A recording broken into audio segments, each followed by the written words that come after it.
चलो भाई,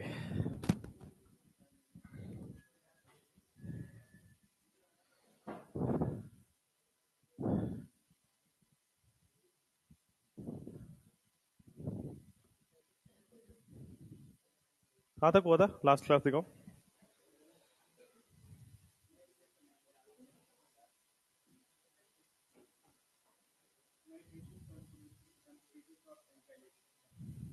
अच्छा,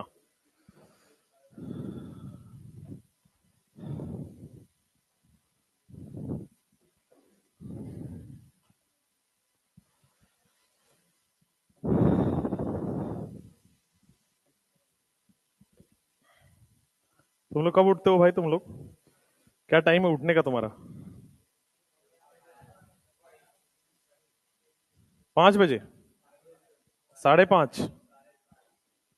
भाई साहब, 8:05 में उठते हो? तो तुम यहाँ कैसे हो? सीधा उठ के यहीं आ जाते हो? बहुत बढ़िया। अच्छा अच्छा, तो मैं लोरी थोड़ी सुना रहा हूँ। चलो,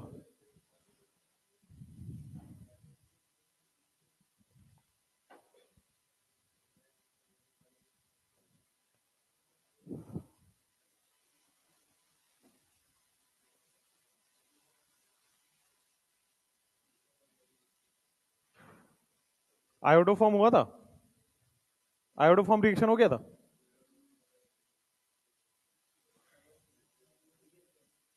आयोडोफॉर्म हो गया है? नाइस। अच्छा, ठीक है, इसके बाद नहीं हुआ होगा। ठीक है।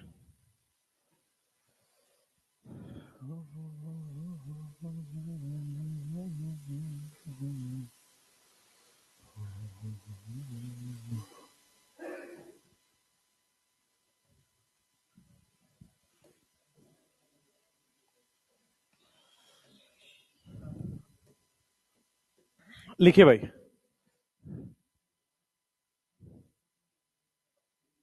नेक्स्ट जो रिएक्शन है वो है आपके सामने एल्डोल कंडेंसेशन।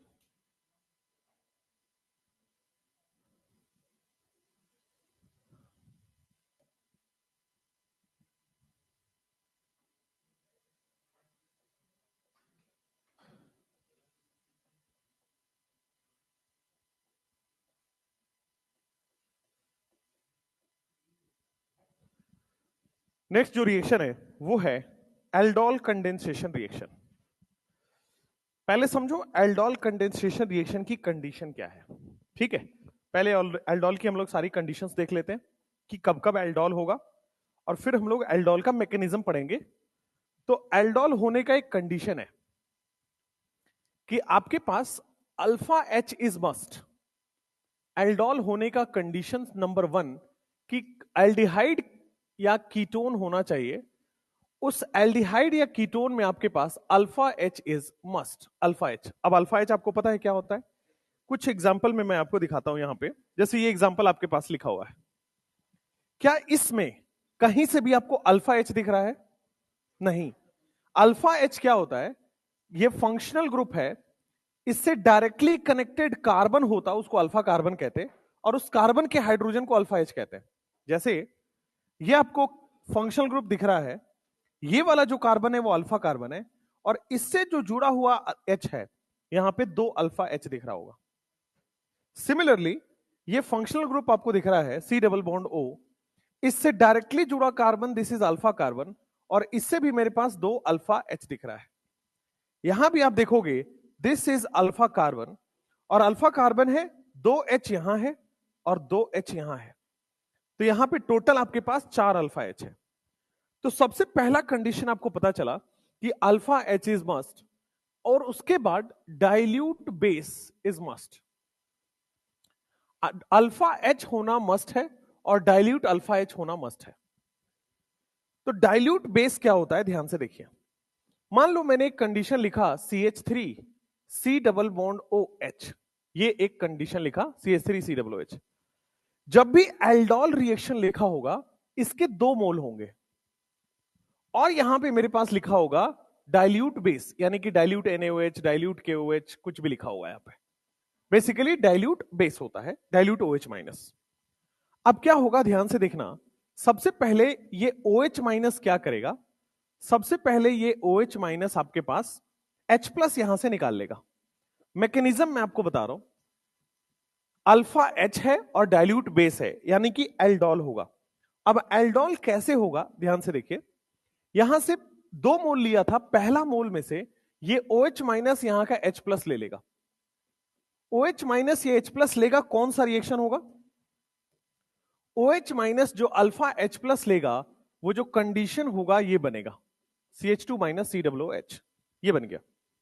अच्छा, OH माइनस ये वाला H प्लस क्यों लिया? सबसे पहला कंडीशन यही देखो, क्या OH माइनस आपके पास बेस है और ये वाला जो H है वो एसिडिक H है। क्यों एसिडिक H है? क्योंकि ये वाला H हटाने के बाद जो एनायन बनेगा, क्या वो रेजोनेंस स्टेबलाइज्ड है?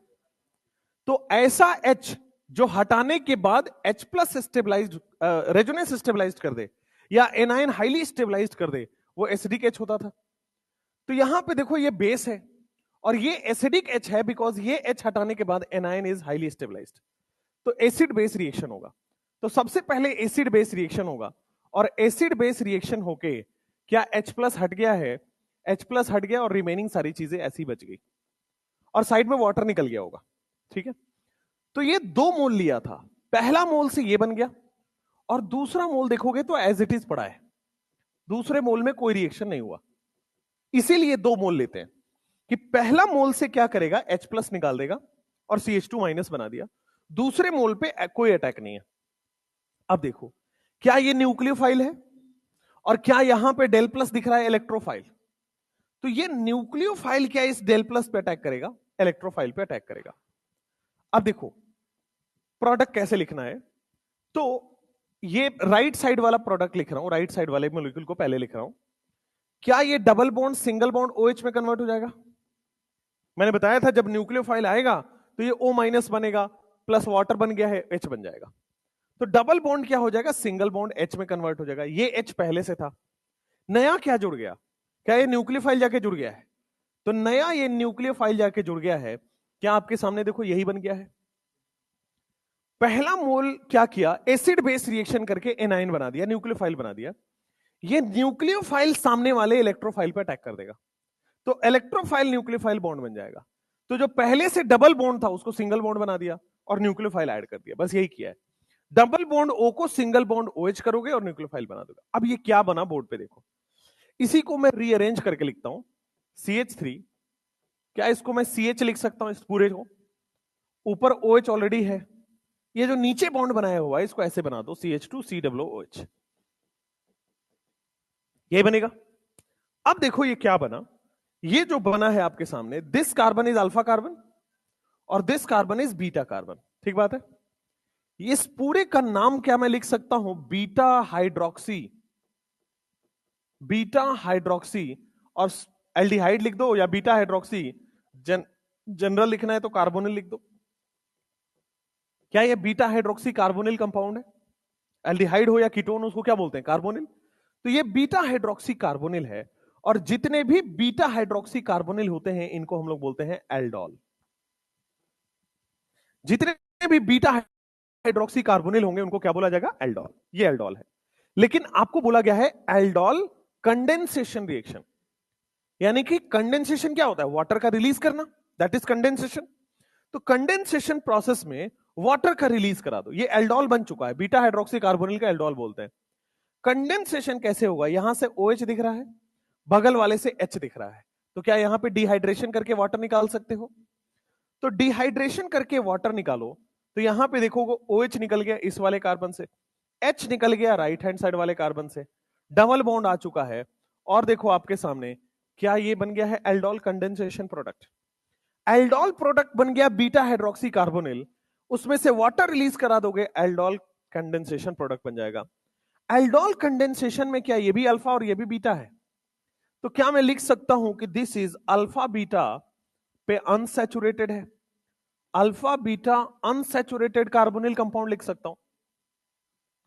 तो एल्डोल क्या है, alpha beta hydroxy, sorry beta hydroxy carbonyl compound, और एल्डोल कंडेंसेशन प्रोडक्ट क्या होता है, अल्फा बीटा अनसैचुरेटेड कार्बोनिल यही पूरा एल्डोल है। इस एल्डोल, पूरा का पूरा एल्डोल यही है। करना क्या है, 2 मोल आपके पास वैसा कंपाउंड लेना है जिसमें अल्फा एच हो। 2 कंडीशन मैंने लिख दी कि ये मस्ट है, इसके बिना एल्डोल बढ़ेगा ही नहीं आगे। अगर अल्फा एच नहीं होगा तो सोचो एसिड बेस रिएक्शन नहीं होगा, तो अल्फा एच का होना जरूरी है। और दूसरा, अगर डाइल्यूट बेस नहीं होगा तो भी तो एसिड बेस नहीं होगा, बेस ही नहीं रहेगा तो एसिड बेस कहां से आएगा। तो ये दोनों लिख लो, पहला मोल से एसिड बेस रिएक्शन हुआ, ये न्यूक्लियोफाइल इस पे अटैक किया और अल्फा बीटा कार्बन हाइड्रोक्सी बना दिया, बीटा हाइड्रोक्सी बनेगा, उसको एल्डोल कहते हैं। और इसी में से वाटर निकाल दो तो एल्डोल कंडेंसेशन बन जाएगा। यहां से यहां जो हुआ है, रिमूवल ऑफ वाटर हुआ है।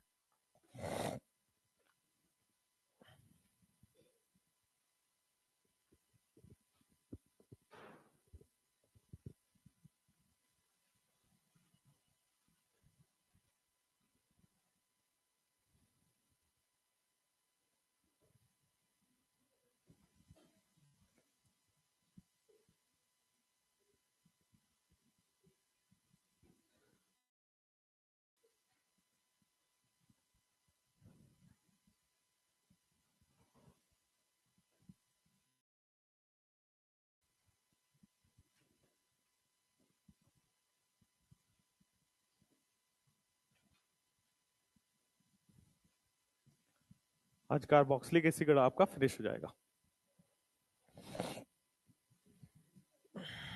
एस 2 क्लास है ना, इस वजह से।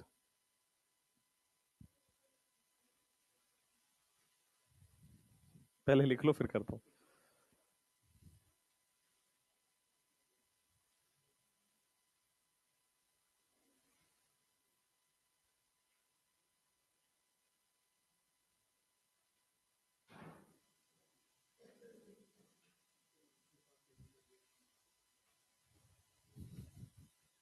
पता है मुझे, पता है मुझे।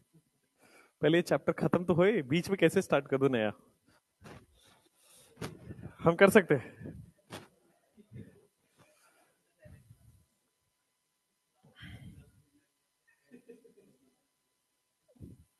तो सोचा था आज भी तुम्हारा बैच को मर्ज कर दूं, फिर सोचा छोड़ो। एमडी सर की, अच्छा तुम्हें बहुत इंटरेस्ट आ रहा है नीचे वाले बैच में।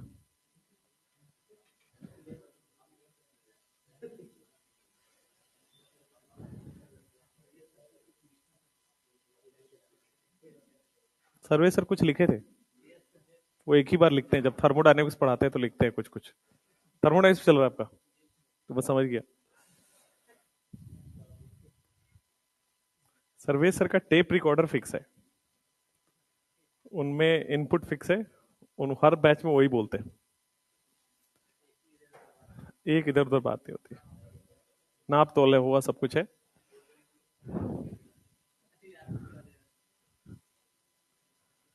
बीस साल का एक्सपीरियंस हो गया बेचारे को, बताओ यार।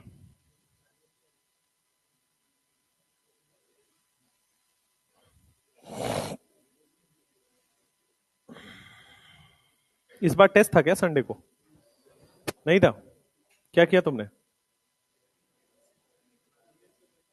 सर्वे सर एक क्लास था, ओके।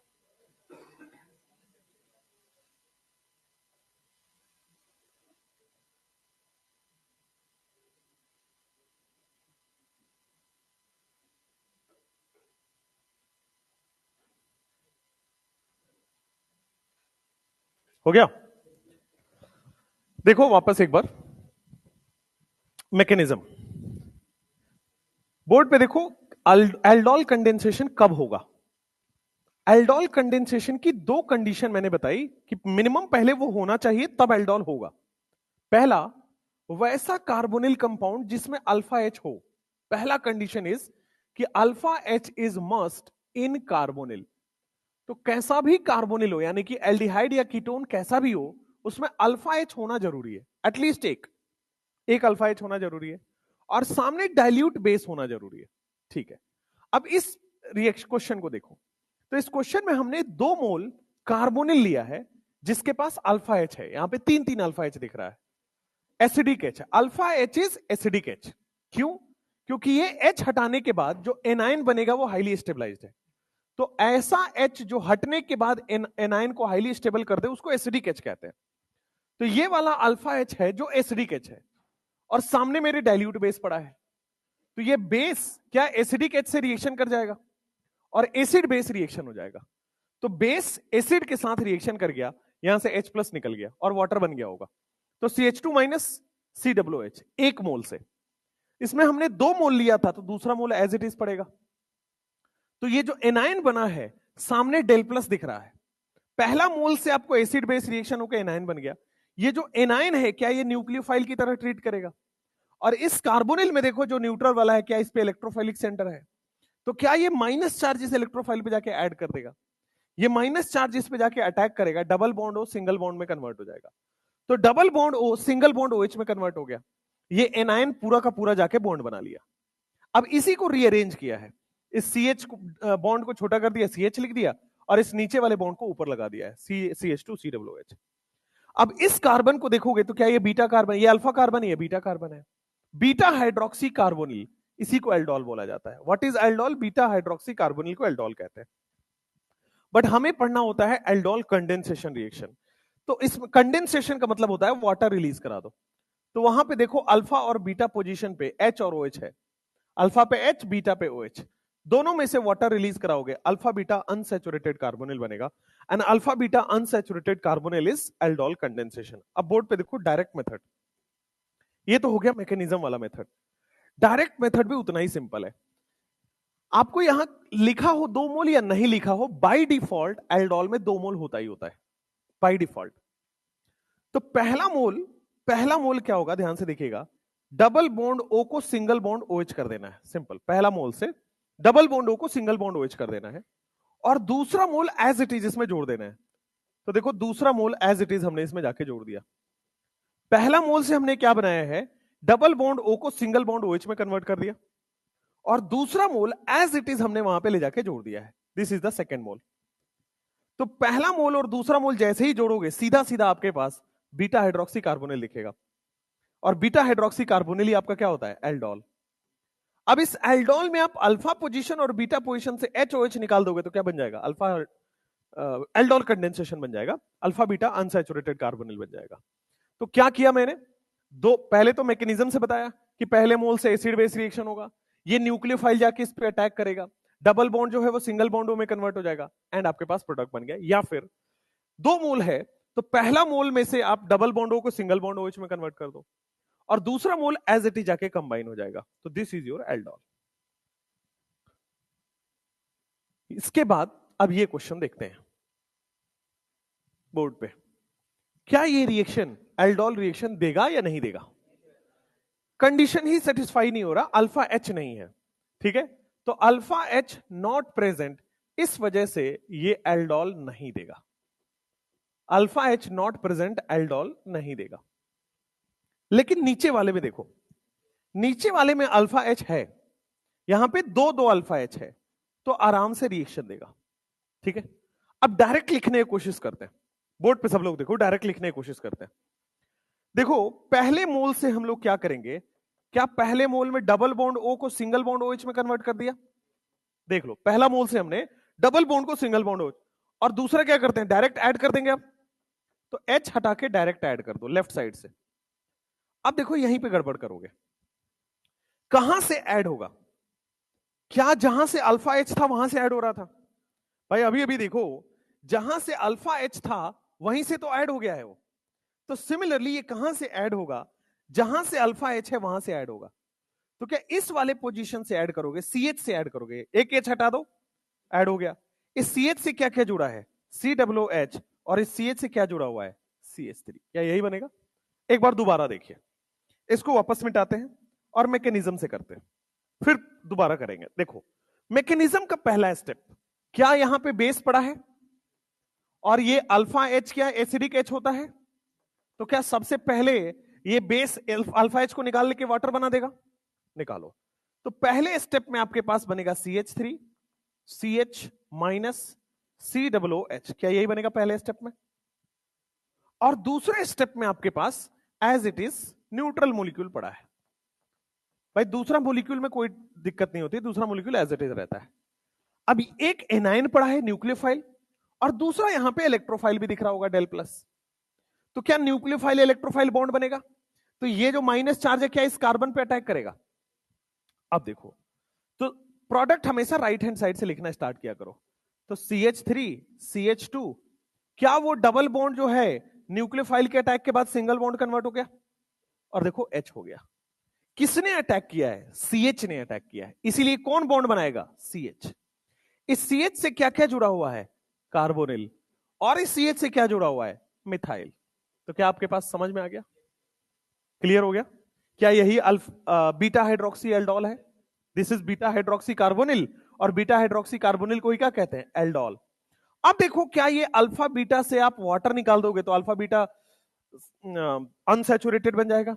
अल्फा बीटा अनसैचुरेटेड बनाओगे आपके सामने तो ये बन जाएगा CH डबल बॉन्ड C, यहां पे CH3 C double bond OH। वो एल्डोल है, वाटर निकाल दोगे तो एल्डोल कंडेंसेशन बन गया। सिंपल। अब इसका डायरेक्ट मेथड दोबारा देखो, डायरेक्ट मेथड दोबारा देखो बोर्ड पे। सबसे पहले हमने क्या किया कि CH3 CH2 double bond O को सिंगल बॉन्ड OH में लिखना स्टार्ट कर दिया। पहला तो ये लिख लिया डायरेक्ट, डबल बॉन्ड O को क्या किया? सिंगल बॉन्ड OH में कन्वर्ट कर दिया। अब इसमें न्यूक्लियोफाइल जोड़ना है, तो कहां से जोड़ोगे? जहां अल्फा H है ना, वो वाला एंड जोड़ दो। तो अल्फा H हटाओ, अल्फा H हटाने के बाद क्या बन गया? CH। और आगे क्या है? इससे जुड़ा हुआ है COOH, और इससे जुड़ा हुआ है CH3। देख लो, सीधा आंसर है। ठीक है, तो आप डायरेक्ट भी लिख सकते हो और मैकेनिज्म वाइज भी लिख सकते हो, दोनों से आंसर आएगा। तो ये जो बना, this is beta hydroxy carbonyl aldol. Water निकाल दोगे तो कार्बो वो एल्डोल कंडेंसेशन। तो वाटर निकालो, आपके पास बन जाएगा कंडेंसेशन, और सिंपली अगर लिखा हुआ है बीटा हाइड्रोक्सी कार्बोनिल तो that is your aldol. Next,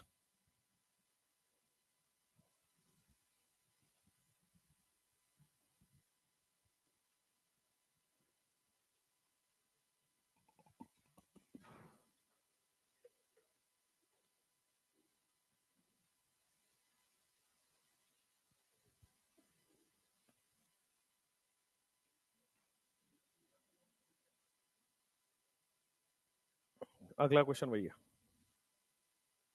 carbonyl मतलब एल्डिहाइड और कीटोन दोनों।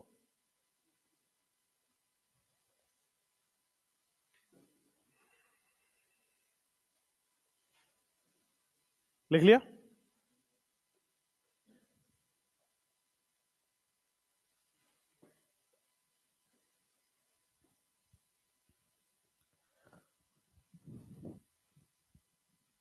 एल्डोल से आपके पास क्वेश्चन आते हैं लगभग हर साल ही, मान के चलो।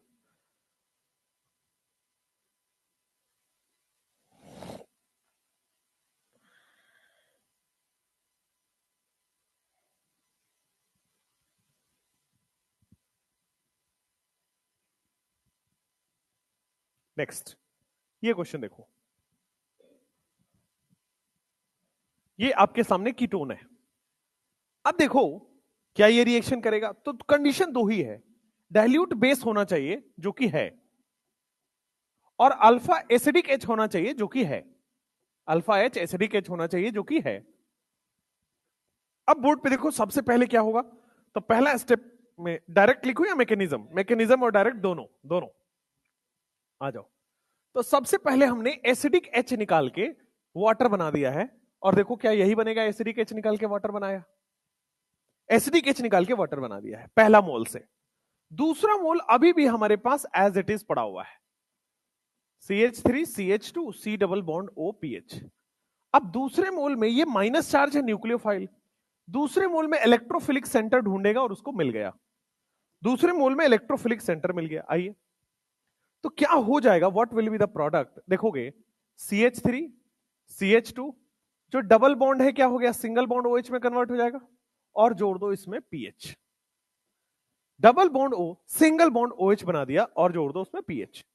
यहां पे कौन अटैक किया है? CH ने अटैक किया है। CH ने अटैक किया, इससे क्या क्या जुड़ा हुआ है? तो CH से COOPH जुड़ा हुआ है, और इस CH से CH3 जुड़ा हुआ है। तो बीटा हाइड्रोक्सी बन गया आपके सामने carbonyl. This is your aldol. अब वाटर आप खुद निकाल सकते हो, भाई वाटर निकालो, अल्फा बीटा में डबल बॉन्ड लगा दो, खुद एल्डोल कंडेंसेशन बना सकते हो। अच्छा, अब बोर्ड पे दोबारा देखो, डायरेक्ट डायरेक्ट मेथड में क्या होगा, सबसे एक मोल लो और एक मोल में डबल बॉन्ड को क्या किया हमने, सिंगल बॉन्ड ओएच कर दिया है, और इससे क्या जुड़ा हुआ है, पीएच लिख दिया। इसमें दोबारा कौन जुड़ता है, जो अल्फा एच है वो जुड़ता है, वो वाला कार्बन जोड़ना है जिसमें अल्फा एच है। तो इसमें अल्फा एच था, ये यहां पे जोड़ देना है, एक अल्फा एच हटा दो, एक अल्फा एच हटा दो, जोड़ दो, तो एक अल्फा एच हटा के जोड़ दिया। अब इससे क्या क्या जुड़ा हुआ है, सी डब्ल्यू पी एच जुड़ा हुआ है, और क्या जुड़ा हुआ है, सी एच थ्री जुड़ा हुआ है। That's it. डायरेक्ट भी बना सकते हो और सीधा सीधा मैकेनिज्म भी यूज कर सकते हो।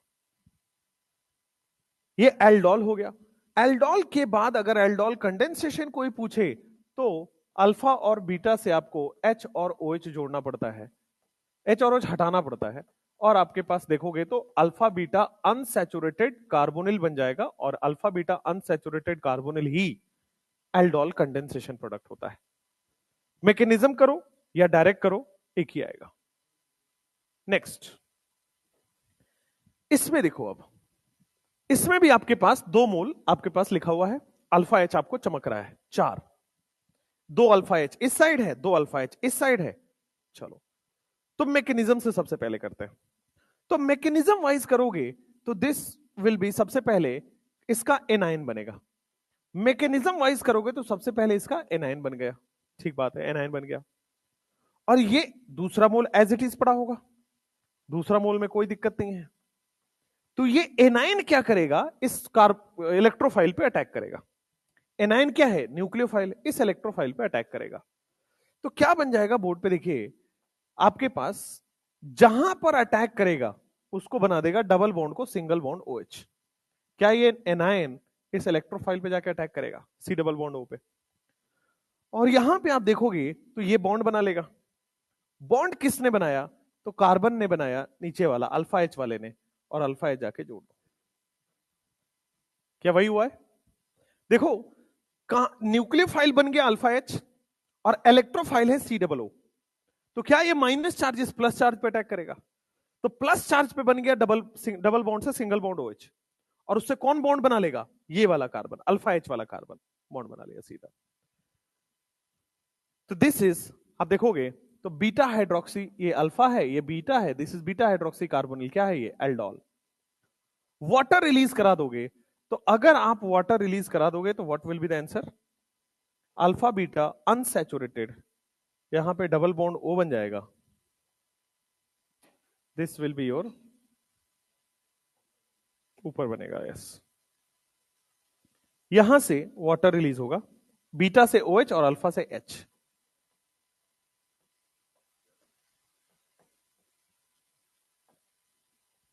बीटा से OH, अल्फा से H, वाटर रिलीज हो गया, और जो बना दैट इज एल्डोल कंडेंसेशन। आप डायरेक्ट भी लिख सकते हो। डायरेक्ट लिखने के लिए मैंने क्या बोला है, पहले मोल में डबल बॉन्ड को सिंगल बॉन्ड OH में कन्वर्ट करो, कन्वर्ट हो गया। अब कौन जुड़ेगा यहां पे, क्या अल्फा एच वाला कार्बन जुड़ता है, तो अल्फा एच वाला कार्बन जोड़ दो, अल्फा एच वाला कार्बन हमने जोड़ दिया, और जो जैसा था वैसा रख दो, दिस इज एल्डोल, खत्म। पहले मोल को डबल बॉन्ड को सिंगल बॉन्ड OH में कन्वर्ट कर दो, और अल्फा एच वाले कार्बन से जोड़ दो, तो this is your aldol. Alpha और बीटा पोजीशन से वाटर निकाल दोगे तो अल्फा बीटा अनसैचुरेटेड बन जाएगा, this is your alpha beta unsaturated aldol condensation. तो चाहे एल्डिहाइड हो चाहे कीटोन हो, दोनों ही ये प्रोडक्ट बनाएगा।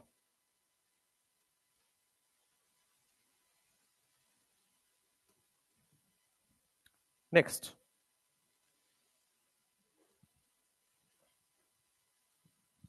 नेक्स्ट देखो, यहां पे 2 मोल लिया गया है। अब इस 2 मोल में आपके पास 2 मेथड है, मैकेनिज्म और डायरेक्ट। पहले डायरेक्ट करते हैं। इसमें देखो, यहां पे केवल एक ही साइड में अल्फा एच है, इस साइड अल्फा एच है ही नहीं, तो अब एक ही मेथड है आपके सामने। मैंने क्या किया, डबल बॉन्ड O को सिंगल बॉन्ड OH में कन्वर्ट करो, डबल बॉन्ड O को सिंगल बॉन्ड OH में कन्वर्ट कर दिया मैंने,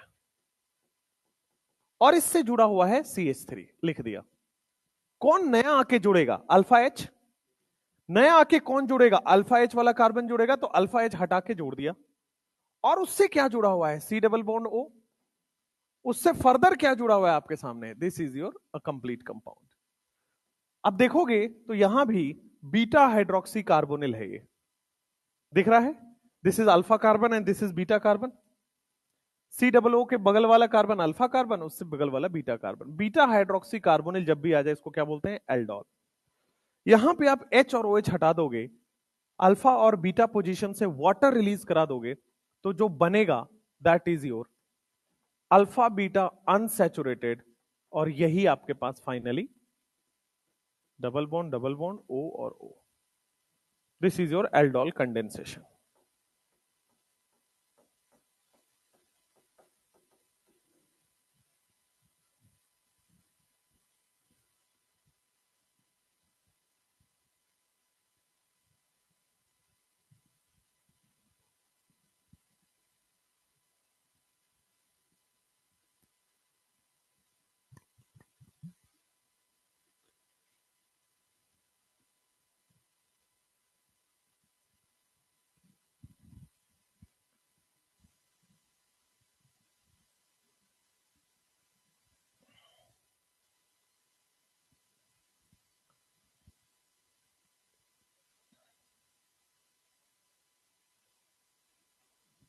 हो गया।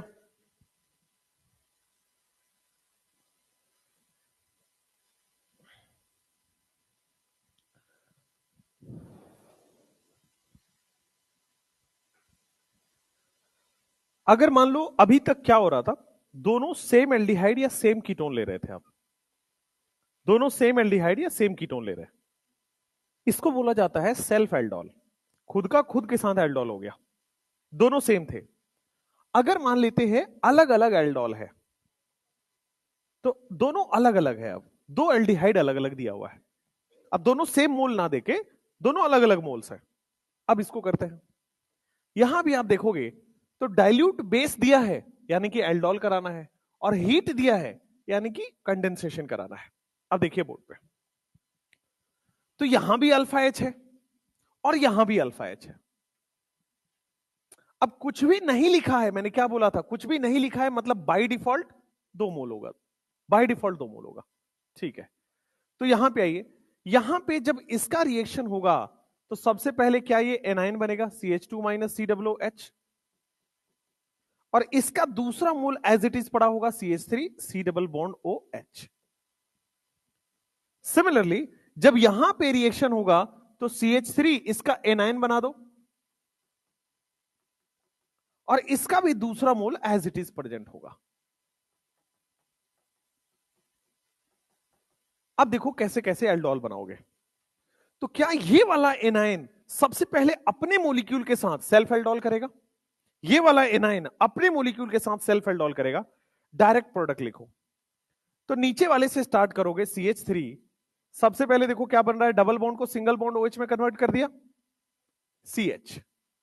अब देखो आपके पास जुड़ेगा कौन, अल्फा H जुड़ेगा कौन, माइनस चार्ज जुड़ जाएगा। तो देखो सेल्फ एल्डोल से ये बन गया है। पहले मैंने उसका नेगेटिव चार्ज बनाया, जब ये माइनस चार्ज इस कार्बन पे अटैक करेगा, करना कैसे है, दूसरे वाले मॉलिक्यूल से स्टार्ट करो, न्यूट्रल मॉलिक्यूल से प्रोडक्ट लिखना स्टार्ट करो, और न्यूट्रल मॉलिक्यूल में जो C डबल बॉन्ड O है उसको C सिंगल बॉन्ड OH कर दिया, C डबल बॉन्ड OH को C सिंगल बॉन्ड OH कर दिया। उसके बाद नेगेटिव वाला पार्ट इससे जोड़ दो, तो नेगेटिव वाला पार्ट हमने जोड़ दिया। अब दूसरा देखो, न्यूट्रल मॉलिक्यूल से लिखना स्टार्ट करो, न्यूट्रल मॉलिक्यूल से लिखोगे तो CH3 CH2, क्या डबल बॉन्ड O को मैं सिंगल बॉन्ड OH कर दूं, अच्छा, और इस कार्बन से जुड़ेगा कौन, क्या नेगेटिव चार्ज जुड़ जाएगा, तो नेगेटिव जोड़ दो, तो नेगेटिव में CH है, C डबल O है और H है, और इस CH से एक और चीज जुड़ा हुआ है CH3, बन गया। तो इसका सेल्फ एल्डोल, इसका सेल्फ एल्डोल बन गया, ठीक है। ये जो आपके पास है दिस इज, लिखोगे खुद का खुद के साथ एल्डोल, सेल्फ एल्डोल, ये भी खुद का खुद के साथ aldol, self aldol.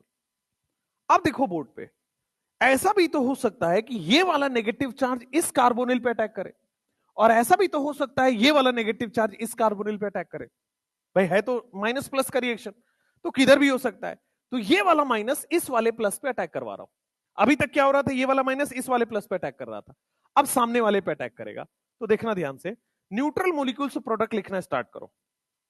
Neutral molecule से प्रोडक्ट लिखोगे तो CH3 CH2, देखो यहां पे C डबल बॉन्ड O को क्या किया, CHOH कर दिया। न्यूट्रल मॉलिक्यूल में C डबल बॉन्ड O को मैंने सिंगल बॉन्ड OH कर दिया। और कौन अटैक करेगा, नेगेटिव चार्ज। कौन जुड़ जाएगा उससे, उससे जुड़ जाएगा नेगेटिव चार्ज CH2COOH। तो ये पहला वाला इस वाले मॉलिक्यूल पे अटैक करके क्रॉस एल्डोल बना दिया। दो अलग अलग एल्डोल बने हैं, दो अलग अलग मॉलिक्यूल से एल्डोल बना है, दिस इज क्रॉस एल्डोल। अब दोबारा सुनो, ये भी तो हो सकता है कि ये वाला नेगेटिव चार्ज इससे जाके अटैक कर जाए। तो न्यूट्रल मॉलिक्यूल को सबसे पहले लिखना स्टार्ट करो। तो न्यूट्रल मॉलिक्यूल को लिखोगे तो देखो ये बन गया, C डबल बॉन्ड O को मैंने CHOH बना दिया। कौन जुड़ेगा, क्या वो नेगेटिव चार्ज जुड़ जाएगा, तो नेगेटिव चार्ज आके जुड़ जाएगा CH COOH, और इस CH से क्या जुड़ा हुआ है, CH3। क्या चारों आपस में मिल गए, और क्या बन गया, टोटल 4 प्रोडक्ट बन गया क्रॉस एल्डोल। ठीक है, तो जब भी दो अलग अलग एल्डिहाइड हो तो सेल्फ भी होगा, क्रॉस भी होगा, बस यही डिफरेंस है। When there are two different kind of aldehydes, self भी होगा, क्रॉस भी होगा, टोटल 4 प्रोडक्ट बनेगा। यही लिखना है आपको, जल्दी से लिखिए।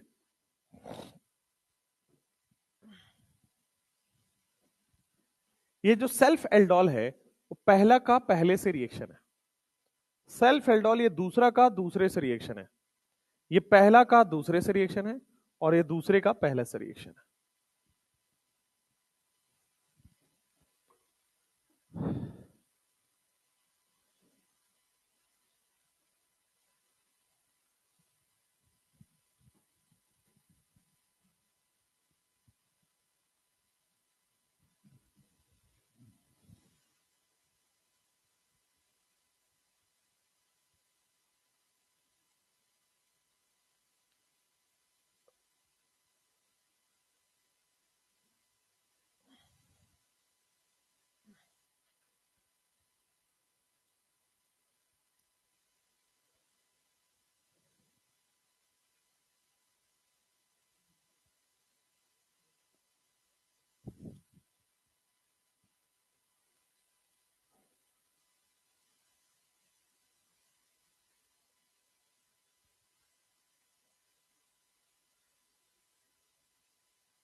एक क्वेश्चन देख रहा था मैं कल PYQ का,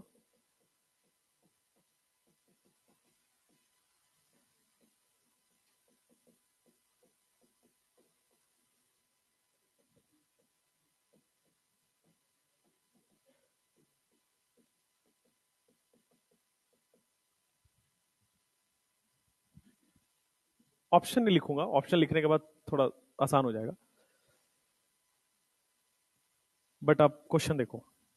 PYQ है, 4 साल पुराना, 2020 का।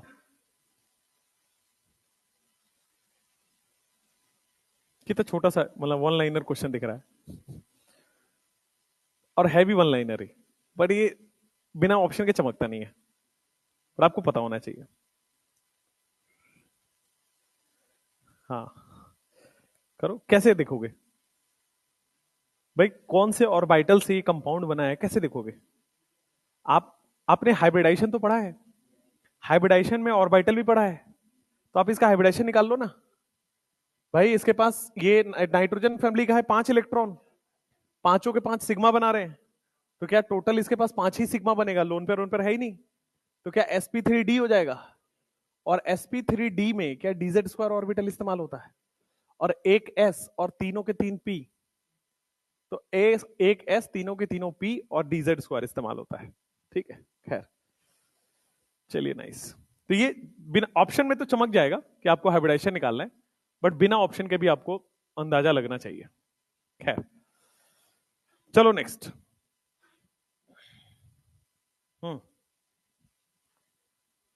अगला क्वेश्चन एल्डोल का। नेक्स्ट क्वेश्चन यहां पे आओ। अब एक एल्डिहाइड है और एक कीटोन है, अभी भी अलग अलग है, तो अभी भी 4 बनेगा। आइए फिर से देखते हैं बोर्ड पे। सबसे पहले कुछ भी नहीं लिखा है अगर मान लीजिए, तो 2 मोल बाय डिफॉल्ट है, तो पहले मोल से क्या कराओगे आप, एसिड बेस रिएक्शन करा दिया, और दूसरा मोल आपका न्यूट्रल पड़ा है। ठीक है, दूसरा मोल आपका न्यूट्रल पड़ा है। सिमिलरली यहां पे पहले मोल से आपने एसिड बेस करा दिया और दूसरे मोल से आपका पास न्यूट्रल पड़ा हुआ है। आ जाओ, आप देखोगे तो ये नेगेटिव चार्ज पहले सेल्फ एल्डोल करेगा, तो नेगेटिव चार्ज जब सेल्फ एल्डोल करेगा हमेशा प्रोडक्ट न्यूट्रल से लिखना है। तो न्यूट्रल में देखो कि सी डबल बॉन्ड ओ को हमने क्या किया, सिंगल बॉन्ड ओएच में कन्वर्ट कर दिया।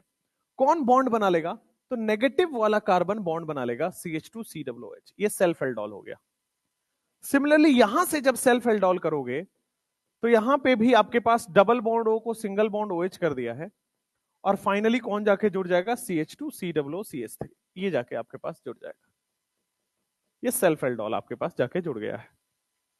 अब क्रॉस एल्डोल, ये वाला नेगेटिव चार्ज इस कार्बन पे जाके जुड़ेगा, तो देखोगे CH3 C double bond O को सिंगल बॉन्ड OH में कन्वर्ट कर दोगे, और कौन जाके जुड़ जाएगा, दिस विल बी CH2COOH।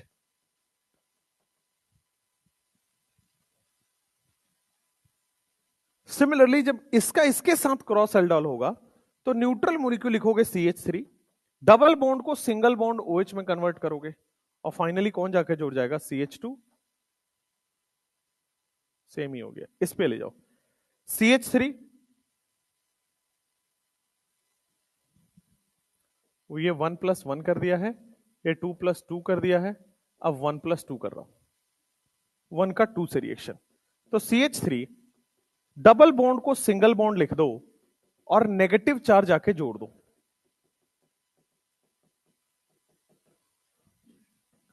2+1 करो अगर आप,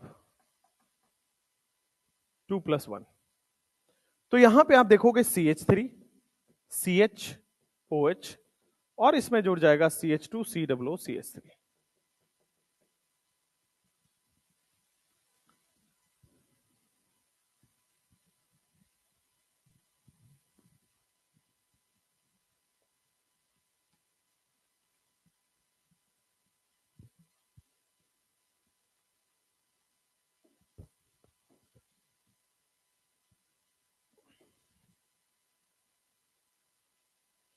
दो सेल्फ हाँ,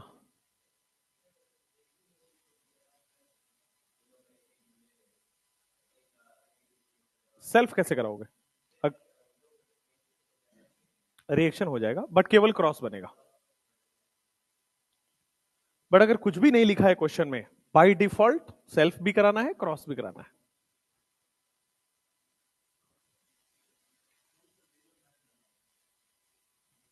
नो, सारे बनते हैं।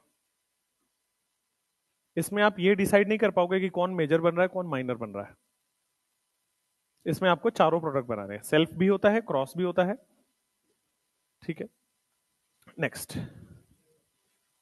यहां पे आओ, कीटोन और कीटोन की रिएक्शन कराओ। तो देखो यहां पे क्या होगा, सबसे पहले आपको अल्फा H निकालोगे, और अल्फा H निकाल के आपके पास ये एनायन बन गया। दूसरा, यहां से जब अल्फा H निकाल के एनायन बनाओगे तो कुछ इस तरह से बनेगा। अब देखो दूसरा वाला मोल न्यूट्रल है, दूसरा वाला मोल न्यूट्रल ले लिया। सिमिलरली यहां भी दूसरा वाला मोल न्यूट्रल है और न्यूट्रल ले लिया, this is your neutral mole, neutral ले लिया। अब देखो ध्यान से, पहला वाला अगर पहले वाले के साथ सेल्फ एल्डोल कर रहा है, तो सेल्फ एल्डोल तो बहुत सिंपल है, न्यूट्रल वाला मॉलिक्यूल पहले लिखिए, डबल बॉन्ड को सिंगल बॉन्ड OH में हमने कन्वर्ट कर दिया। कौन जाके जुड़ जाएगा, नेगेटिव पार्ट जाके जुड़ जाएगा, तो CH2COOCH3 ये जाके जुड़ गया, सेल्फ एल्डोल। 1 का 1 से रिएक्शन, 1+1 ये हुआ। अब 2 का 2 के साथ रिएक्शन, तो न्यूट्रल वाले मॉलिक्यूल को लिखो, उसमें जो डबल बॉन्ड है उसको सिंगल बॉन्ड OH कर दो। कौन जाके जुड़ जाएगा, नेगेटिव वाला पार्ट जाके जुड़ जाएगा, नेगेटिव वाला पार्ट जाके जुड़ जाएगा, तो ये देखो 2+2 में ये रिएक्शन आएगा, एल्डोल। अब 1+2 करा रहे हैं, 1 का 2 पे अटैक होगा। तो न्यूट्रल वाला मॉलिक्यूल ले लो, न्यूट्रल वाले मॉलिक्यूल में डबल बॉन्ड को क्या किया, सिंगल बॉन्ड OH, और कौन जाके जुड़ जाएगा, नेगेटिव पार्ट जाके जुड़ जाएगा, CH2 C double bond O CH3, ये जाके आपके पास जुड़ जाएगा।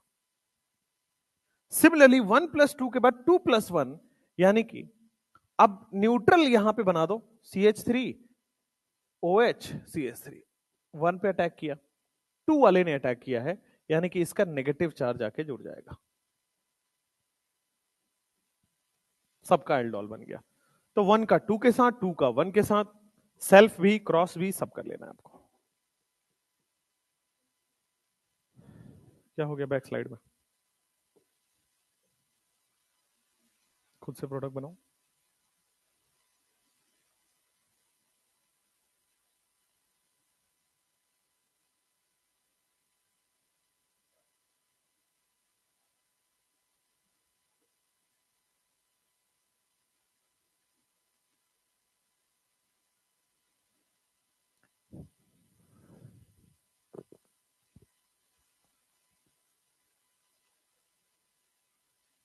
क्या, अच्छा इसमें से वाटर नहीं निकाला, अच्छा बेटा एल्डोल बना रहे हैं अभी, है ना। एल्डोल कंडेंसेशन, मैं मान के चल रहा हूं इतने समझदार तो आप हैं कि आप अल्फा बीटा से वाटर रिलीज करा लोगे। ठंडा है बेटा, मई में ना 4 तारीख को गर्मी पड़ने लगेगी, टेंशन मत लो।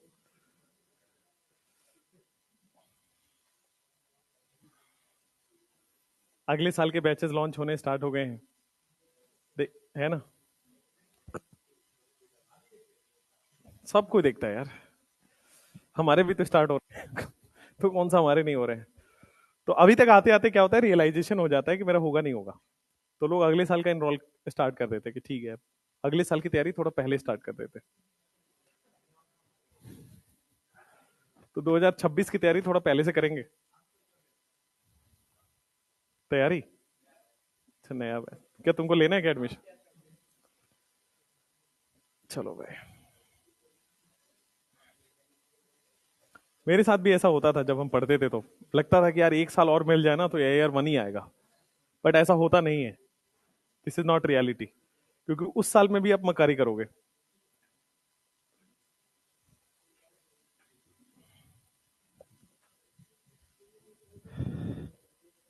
नेक्स्ट,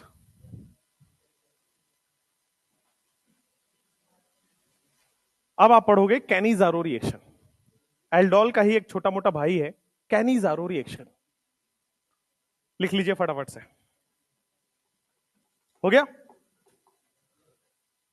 लिख लो लिख लो लिख लो, कुछ लोग लिख रहे हैं, एक तो स्लो रहते हो तुम लोग, 10 बजे तक तुम्हारी तो थोड़ा सा फास्ट होते हो, ठंडा है तो,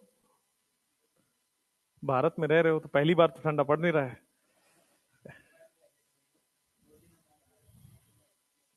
अच्छा खासा ठंडा पड़ता है यार, इतना तो मैं एक्सपेक्ट नहीं किया था। दिल्ली में और ठंडा है, मैंने वहां जो लोग रह रहे हैं परिवार वाले, वो लोग बता रहे हैं it is too much cold there.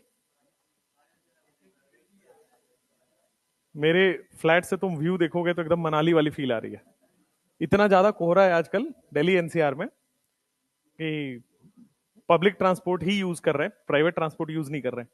पता लगा आपने गलती से ब्रेक लगाया, फिर पीछे से ब्रेक ही लगेगा, फिर बहुत सारी गाड़ियां ब्रेक लगाएंगे। तो आजकल NCR में होता है ना खूब।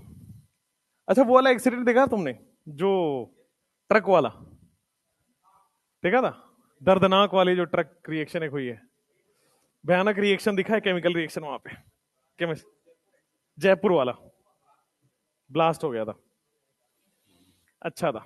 चलो नेक्स्ट, कैनिजारो रिएक्शन।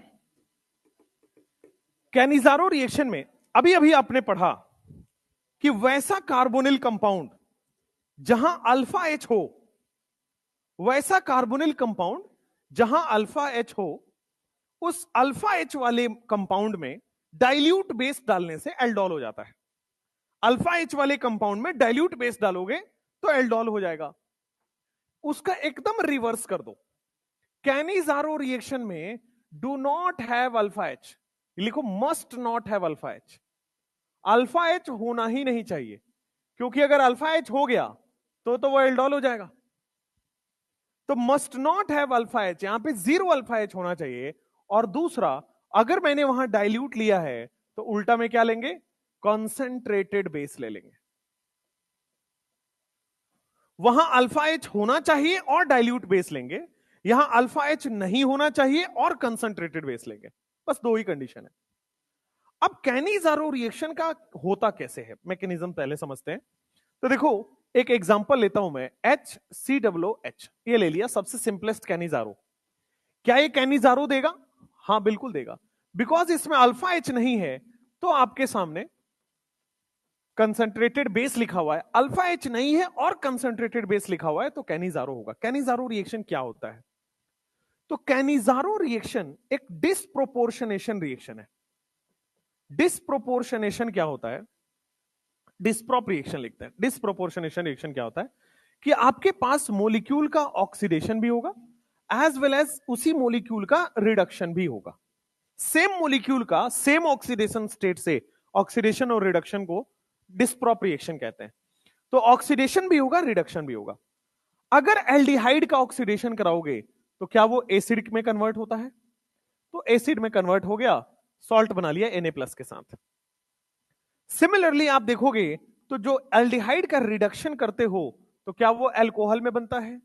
तो एल्डिहाइड का oxidation that is your acid, और एल्डिहाइड का reduction that is your alcohol. तो एक ही रिएक्शन में एक ही मॉलिक्यूल का ऑक्सीडेशन भी हो रहा है, रिडक्शन भी हो रहा है। इसी स्टेप को डिस्प्रोप रिएक्शन बोलते हैं। ठीक है, और डिस्प्रोप रिएक्शन ही कैनिजारो रिएक्शन है। इसमें कंडीशन यह है कि अल्फा एच नहीं होना चाहिए और साथ में कंसंट्रेटेड बेस होना चाहिए। तो ऑक्सीडेशन भी किया और रिडक्शन भी किया, आपके सामने डिस्प्रोप रिएक्शन हो जाएगा। लिखिए फटाफट इसको।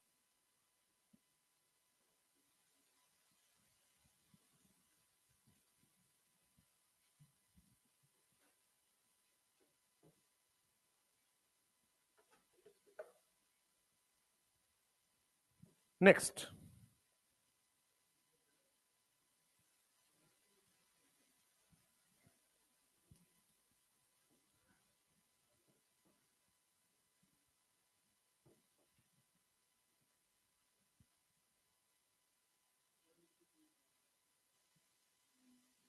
कंसंट्रेटेड बेस है, OH माइनस रिलीज करता है बहुत सारे।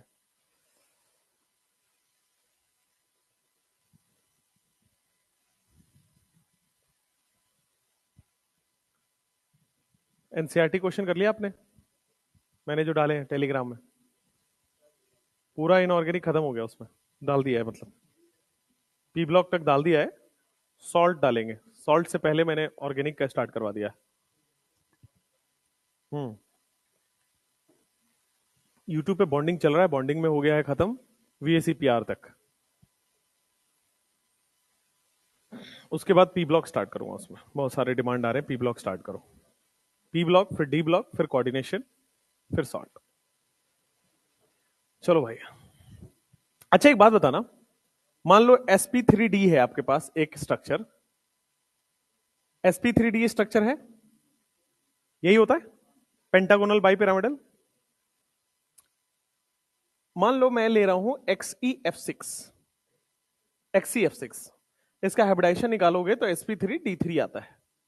ठीक है, 6 सिग्मा बॉन्ड, एक लोन पेयर, है ना, 6 + 1 7। अब इसमें एक लोन पेयर भी है।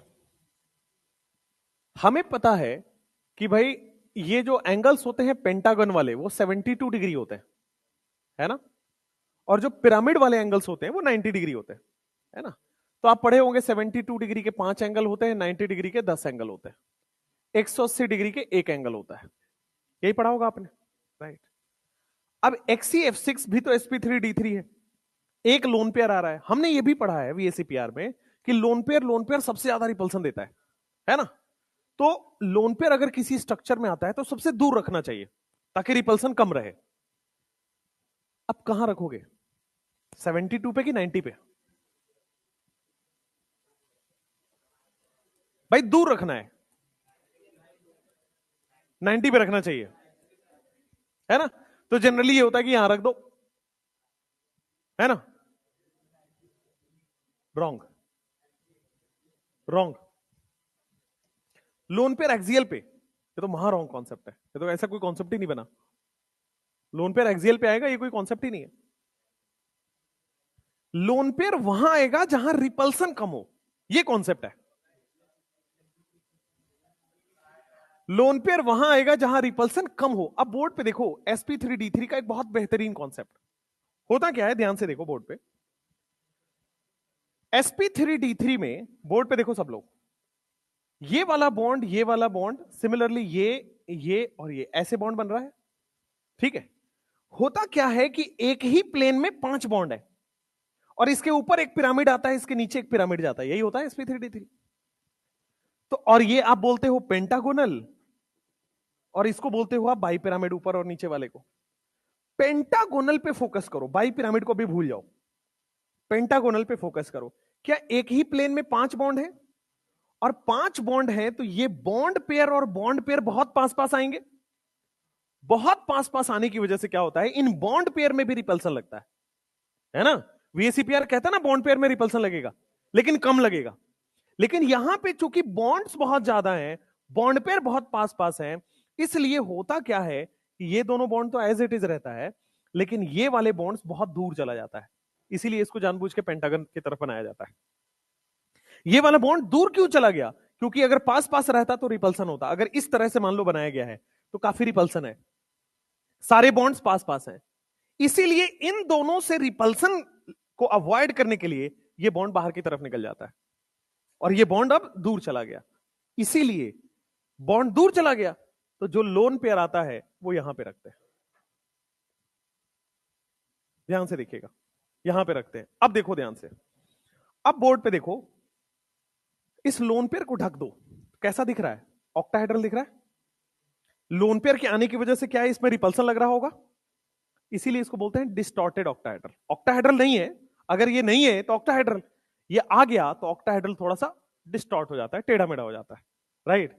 तो XeF6 का लोन पेयर, ठीक है, 2013 AIPMT में पूछा हुआ था कि XeF6 का लोन पेयर एक्सियल पे आएगा कि इक्विटोरियल पे आएगा?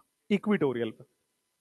जनरली कंफ्यूजन क्या होता है कि सर मैक्सिमम बॉन्ड एंगल पर रखो, दूर दूर रखो, मैक्सिमम बॉन्ड एंगल दूर दूर रखो, और दूर दूर रखोगे तो अपने आप रिपल्सन कम हो जाएगा। बट यहां पे उल्टा होता है। रीजन मैंने आपको समझाया कि भाई बॉन्ड पेयर रिपल्सन करके दूर चला जाता है, दूर चला गया इसलिए वहां पे रखते हैं, बिकॉज रिपल्सन कम हो जाएगा। जब दूर हो गया अपने आप रिपल्सन कम हो गया। लेकिन इसमें और बढ़िया सवाल, मान लीजिए PF6-2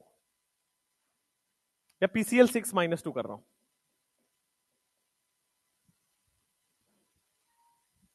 PCl6-2, या ऐसा समझो एक ऐसा एक कंपाउंड लो जिसमें 5 सिग्मा बॉन्ड और 2 लोन पेयर बन रहा है।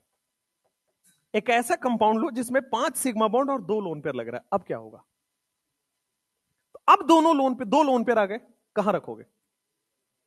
अब एक्सियल पे, क्योंकि अगर अब दूसरा लोन पेयर यहां रखोगे तब तो लोन पेयर बहुत पास आ जाएंगे, तब रिपल्सन होगा। तो in case of 1 lone pair it will go on equatorial, but in case of 2 lone pair axial.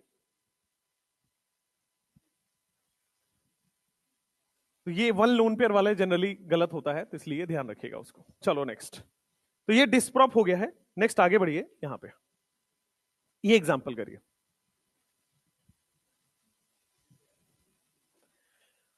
अब वही हो गया, ये तो कर चुके आप ऑलरेडी, है ना? कंसंट्रेटेड KOH और 50% KOH लिखा होगा, एक ही बात है। नीचे वाला क्वेश्चन करो। नीचे वाले क्वेश्चन में भी आपने देखा अल्फा H नहीं है। अब अल्फा H यहां नहीं है क्योंकि sp3 होता तो अल्फा H होता, sp3 नहीं है, अल्फा H नहीं है। इधर अल्फा कार्बन ही नहीं है तो अल्फा H नहीं है।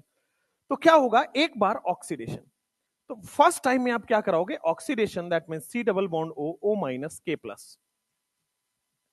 और दूसरे बार में आप क्या कराओगे? इसका ऑक्सीडेशन, सॉरी रिडक्शन, एल्डिहाइड का रिडक्शन क्या हो जाएगा? अल्कोहल कन्वर्ट हो जाएगा।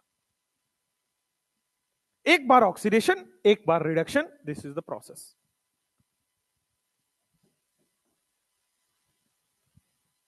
यहां भी अभी क्रॉस आएगा, टेंशन मतलब, अभी तक सेम मोलिक्यूल में करा रहे हैं।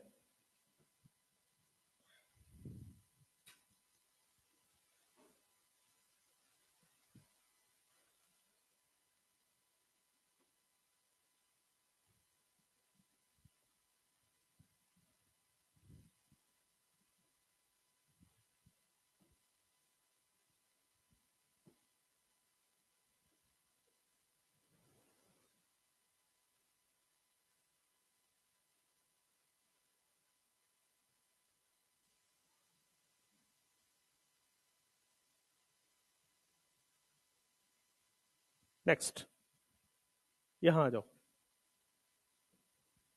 इस वाले क्वेश्चन में भी जब आप देखेंगे तो अल्फा एच नहीं है और कंसंट्रेटेड लिखा हुआ है, तो एक बार तो क्या होगा, ये ऑक्सीडेशन, और दूसरी बार इसका क्या हो जाएगा, रिडक्शन।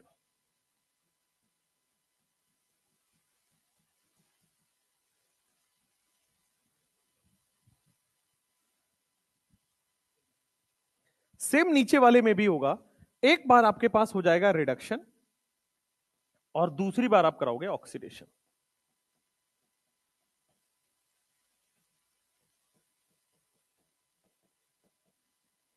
तो कभी भी कैनिजारो आ जाए, Cannizzaro is oxidation as well as reduction. अभी सेल्फ कैनिजारो चल रहा है, इसके बाद क्रॉस कैनिजारो करेंगे।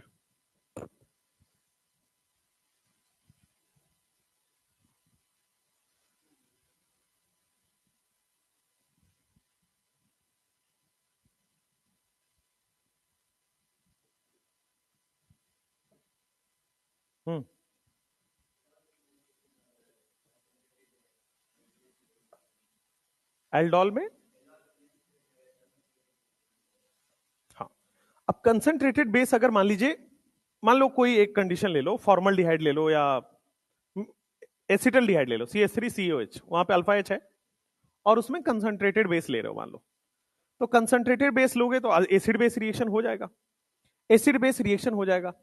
करा के देखो, देखो मान लो आपने अल्फा एच लिया हुआ है और अल्फा एच वाले में अगर आप कंसंट्रेटेड बेस ले रहे हो, कॉन्क NaOH, ठीक है, तो हम क्या ले रहे थे, कॉन्सेंट्रेटेड NaOH में भी तो अच्छा वाला OH माइनस आएगा, वो एसिड बेस रिएक्शन करेगा, तो सबसे पहला रिएक्शन तो हो जाएगा, नो डाउट, सबसे पहला रिएक्शन तो आपके पास हो गया ये वाला। अब दूसरा रिएक्शन क्या होगा आपके सामने, दूसरा रिएक्शन हम कराते थे इलेक्ट्रोफाइल और न्यूक्लियोफाइल का, तो कराओ, ये भी आसानी से हो जाएगा क्योंकि माइनस है प्लस है, तो आसानी से हो जाएगा। लेकिन आप जरा बोर्ड पे देखो, क्या कभी ये एल्डोल बन पाएगा, नहीं बन पाएगा। रीजन देखो, CH CH2 COOH, सॉल्वेंट नहीं है, सॉल्वेंट नहीं है भाई, डाइल्यूट था, तो पूरे सॉल्वेंट में कौन एक्ट कर रहा था, वाटर, तो वाटर से क्या ले रहा था, H+, और ये एल्डोल बन जा रहा था, एल्कोहल बन रहा था। बट यहां पे कभी एल्कोहल नहीं बन पाएगा, वो O- के फॉर्म में ही रहेगा। अब एक सवाल आता है कि सर वाटर रिलीज तो हुआ है भाई, पहले स्टेप में एसिड बेस, तो वाटर रिलीज होगा तो रिएक्शन से एलिमिनेट हो जाएगा, रिएक्शन में नहीं रहता है, कभी भी साइड प्रोडक्ट बनता है वो वाटर से एलिमिनेट हो जाता है। तो जब भी आपको H+ जोड़ना है कहीं भी, तो वो सॉल्वेंट का काम है, और यहां पे सॉल्वेंट नहीं है, तो एल्डोल नहीं बनेगा, बट एल्डोल टाइप का कंपाउंड जरूर बन जाएगा, ठीक है, यस। अगर मान लो सेकेंड स्टेप में कहीं लिखा हो कि कंसंट्रेटेड NaOH और सेकेंड स्टेप में लिखा हो कि हाँ हमने लिया हुआ है OH-, तो अगर आप सेकेंड स्टेप में OH- नहीं, वाटर लिया हुआ है सेकेंड स्टेप में, तब आप करा दोगे, तब एल्डोल बन जाएगा, राइट। लेकिन अगर मीडियम नहीं है डाइल्यूट, तो आपके पास एल्डोल नहीं बनेगा, एल्डोल टाइप का कंपाउंड बन जाएगा। नेक्स्ट, मान लो ये क्वेश्चन लिखा हुआ है, इसमें भी अल्फा एच नहीं है और डाइल्यूट नहीं है, तो क्या होगा आपके पास, एसिड बेस। लेकिन बस इतना समझना है कि इस बार ऑक्सीडेशन होगा तो वो इस साइड से होगा, रीजन जो वीक बॉन्ड है वो टूटेगा, जो स्ट्रॉन्ग बॉन्ड है वो नहीं टूटेगा, जो वीक बॉन्ड है वो टूट जाएगा।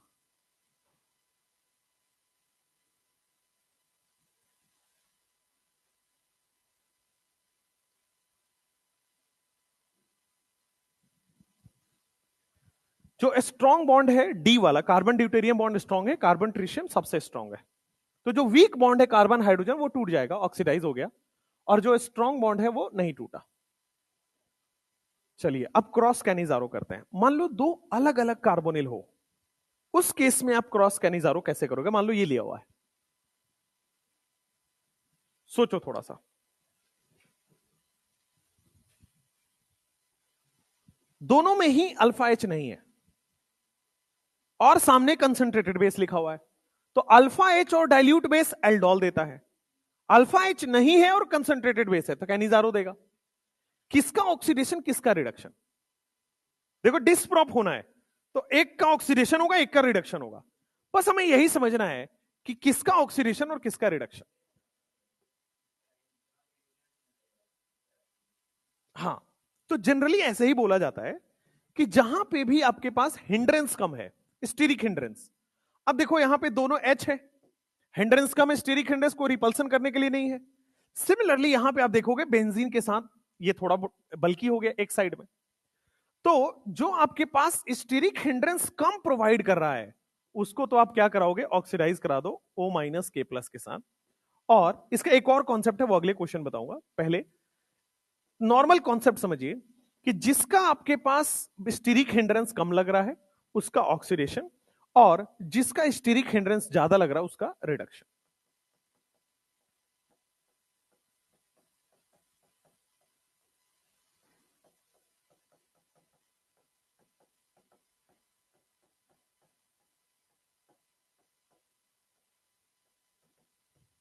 पहले ये लिखो।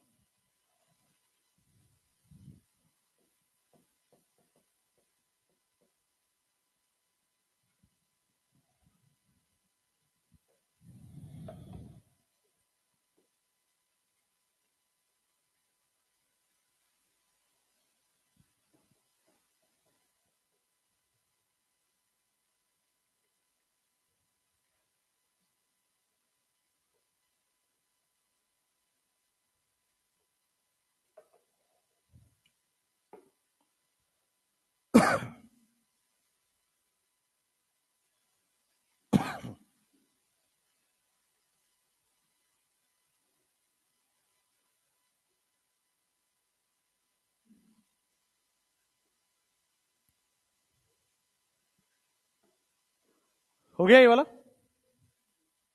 अब देखो, नोट वन तो ये है कि आपको जनरली क्वेश्चंस में ये लग जाएगा, 80-90% क्वेश्चंस में ना ये लग जाएगा कि आपके पास कहां जहां स्टीरिक क्राउडिंग कम है वहां ऑक्सीडेशन कराना है, जहां पे ज्यादा है वहां पे रिडक्शन करा देना है। इसका जो 10% क्वेश्चन जो इसमें दिक्कत आएगी वहां पे आपको क्या लगाना है कि इन कैनिजारो रिएक्टिविटी जो होता है, reactivity that is directly proportional to minus I. In Cannizzaro reactivity directly proportional to minus I and inversely proportional to, minus I नहीं लिखो, reactivity directly proportional to electron withdrawing group and inversely proportional to electron donating group. Cannizzaro में जो reactivity होता है that is directly proportional to electron withdrawing group and inversely proportional to electron donating group.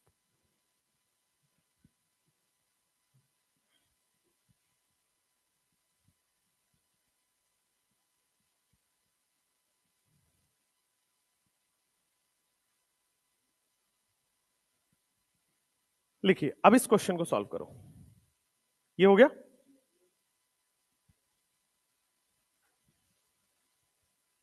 Reactivity of Cannizzaro हमने लिखा कि electron withdrawing group यानी कि minus आई minus M minus H कुछ भी हो सकता है वहां पे, और डोनेटिंग ग्रुप के इनवर्सली प्रोपोर्शनल होता है कैनिजारो की रिएक्टिविटी। अब आओ ये वाले क्वेश्चन में इस दोनों नोट का इस्तेमाल करके ये दोनों क्वेश्चन करो। पहले खुद कर लो।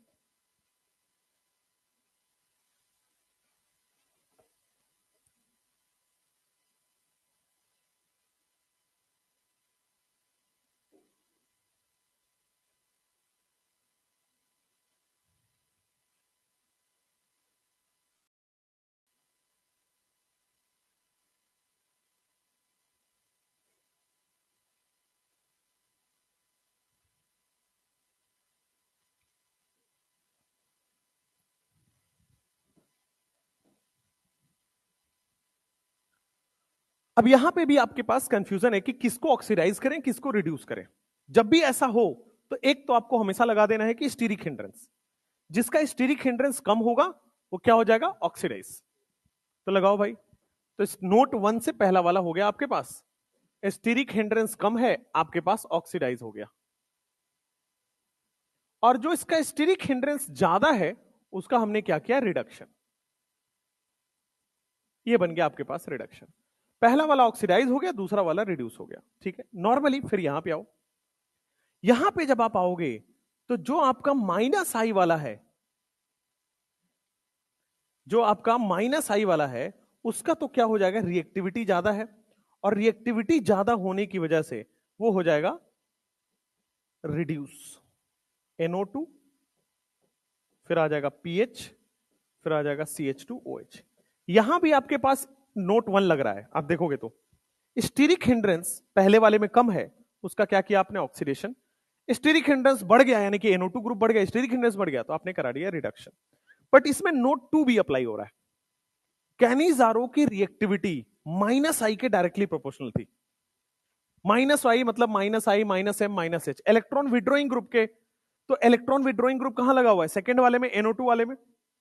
तो कैनिजारो की जनरल रिएक्शन रिडक्शन होती है, कैनिजारो प्रेफर करता है रिडक्शन करने का, इसीलिए लिखवाया गया कैनिजारो की रिएक्टिविटी इलेक्ट्रॉन विड्रॉइंग ग्रुप के डायरेक्टली प्रोपोर्शनल है। कुल मिला के ये देखना है कि जहां इलेक्ट्रॉन विड्रॉइंग ग्रुप लगे उसका आपको क्या करना है? रिडक्शन। और जहां इलेक्ट्रॉन डोनेटिंग ग्रुप लगे उसको क्या करना है? ऑक्सीडेशन। आप यहां पे देख सकते हैं, क्या इलेक्ट्रॉन विड्रॉइंग ग्रुप है +I, क्या हुआ? ऑक्सीडेशन। उल्टा उल्टा यहां पे आगे आपके सामने है,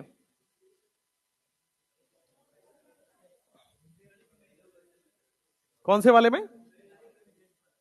स्टीरिक हिंड्रेंस वाला केस। फिर दूसरे वाले में आपने pH C double bond O किया और NO2 लगा दिया। यस, सही है ये।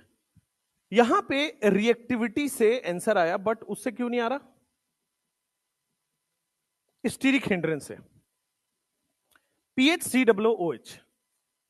अच्छा, इस दोनों में स्टीरिक हिंड्रेंस सेम है, यही बता रहा था कि अगर स्टीरिक पीएच बना लो पहले, C डबल बॉन्ड OH, तो C डबल बॉन्ड O के दोनों साइड क्या सेम ग्रुप लगा है? मतलब एक तरफ PH और एक तरफ H। यहां पे जब C डबल O के दोनों साइड लगाओगे तो क्या सेम आ जाएगा? देखो यहां पे, इधर आपके पास बेंजीन लगेगा और इधर आपके पास H ही लगेगा, दोनों साइड सेम है, बस डिफरेंस यहां पे आ रहा है। यहां पे डिफरेंस आने से स्टीरिक हिंड्रेंस में बदलाव नहीं हुआ। स्टीरिक हिंड्रेंस किसे कहते हैं? जो फंक्शनल ग्रुप है उसके लेफ्ट और राइट में क्या सेम ग्रुप है? यहां पे भी फंक्शनल ग्रुप के लेफ्ट और राइट में देखो सेम सेम आ रहा है। यहां भी बेंजीन H है, यहां भी बेंजीन H है, इधर आप जो मर्जी लगा दो, वो स्टीरिक हिंड्रेंस में उतना पार्ट नहीं करेगा। स्टीरिक हिंड्रेंस में कार्बन से एडजॉइनिंग एटम पार्टिसिपेट करेगा। इधर कुछ भी बड़ा हो उससे क्या फर्क पड़ रहा है? अटैक तो यहां होना है, रिएक्शन तो यहां होना है, इधर आप जितना बड़ा कर लो, इधर आप 2 बेंजीन 4 बेंजीन और लगा दो, क्या फर्क पड़ रहा है? बट रिएक्शन तो यहां होना है।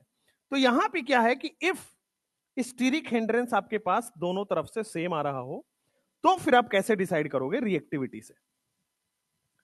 अगर स्टीरिक हिंड्रेंस सेम आ रहा हो then it is decided by reactivity, और अगर स्टीरिक हिंड्रेंस ही अलग अलग है तब तो आप आसानी से कर सकते हो। करिए करिए।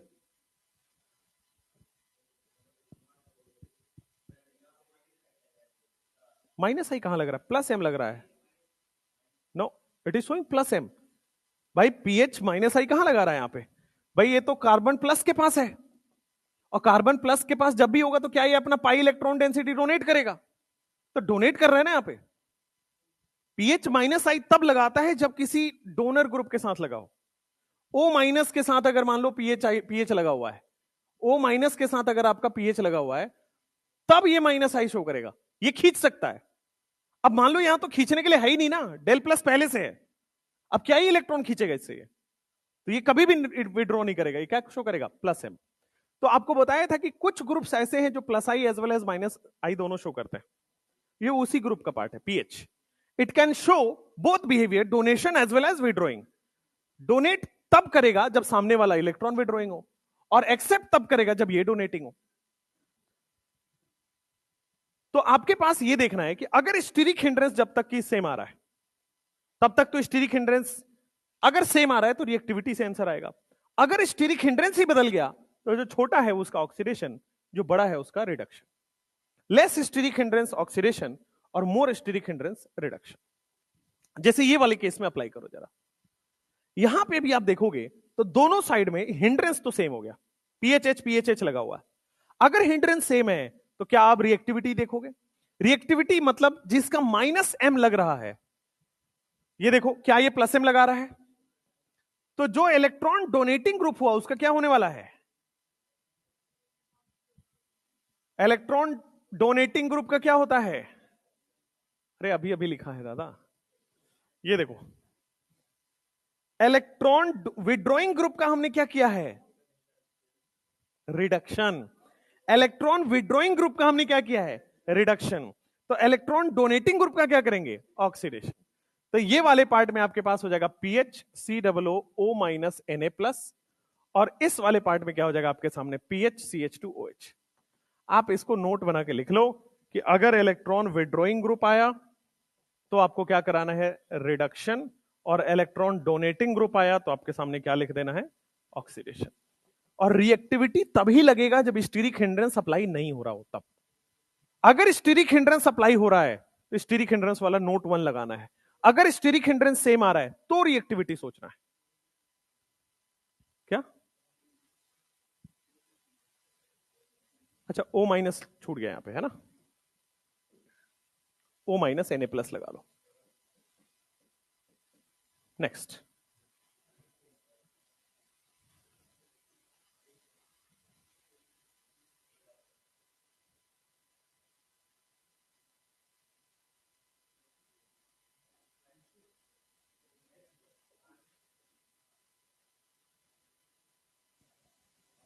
सिंपल याद रखो कि अगर स्टीरिक हिंड्रेंस बदल रहा हो, छोटा होगा उसका ऑक्सीडेशन, बड़ा होगा reduction.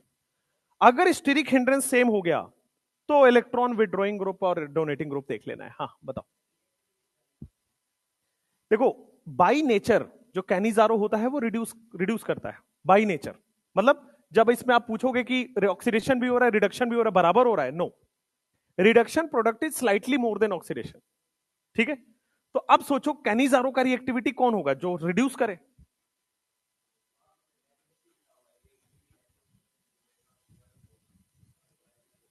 Reactivity directly proportional to electron withdrawing group.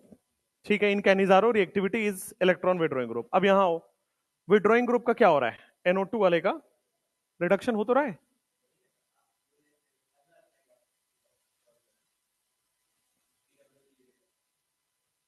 सही तो लिखा है।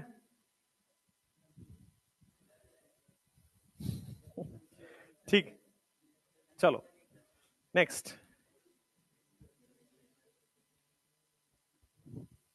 हो गया? चलो, अब देखो, इलेक्ट्रॉन विड्रॉइंग ग्रुप और इलेक्ट्रॉन रिड्यूसिंग ग्रुप रिडक्शन करने के बाद test of aldehyde ketone.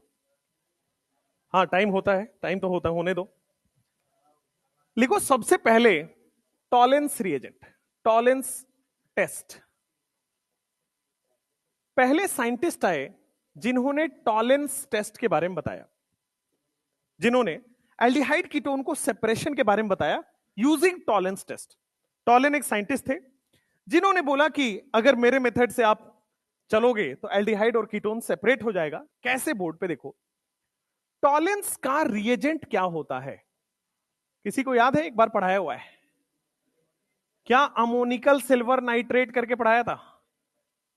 Ammoniacal silver nitrate,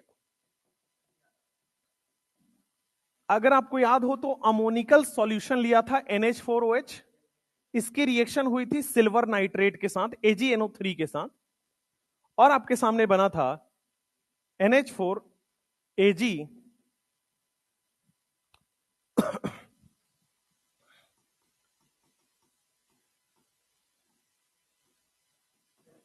इस टाइप का कंपाउंड बना था। ठीक है, और आपके सामने NH4NO3 बन जाएगा जो कि साइड प्रोडक्ट है, इसका कोई वो रिलेशन नहीं है।